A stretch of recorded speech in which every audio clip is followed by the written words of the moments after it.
सुबह की हल्की सुनहरी धूप में एक हरा भरा जादुई गांव धीरे धीरे जागता था। रंगीन छोटे घरों के बीच ठंडी हवा बहती थी और पक्षियों की मधुर चहचहाहट पूरे माहौल को खुशियों से भर देती थी। उसी गांव के पास फैले जंगल में एक नन्ही नीली चिड़िया रहती थी जिसका नाम मीरा था। मीरा की आंखों में बड़े बड़े सपने थे, लेकिन उसके पंख थोड़े कमजोर थे।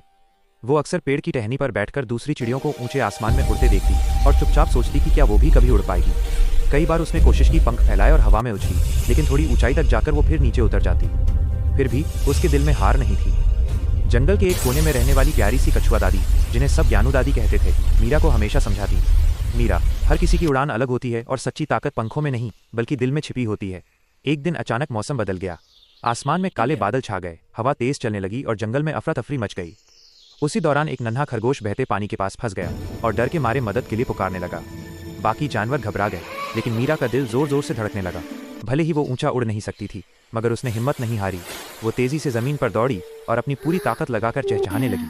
उसकी आवाज़ की गूंज सुनकर हाथी, हिरण और बंदर सब दौड़े आए और सबने मिलकर नन्हे खरगोश को सुरक्षित बाहर निकाल लिया। तूफान थम गया और जंगल फिर से शांत हो गया। सूरज की नरम रोशनी फिर से फैल गई।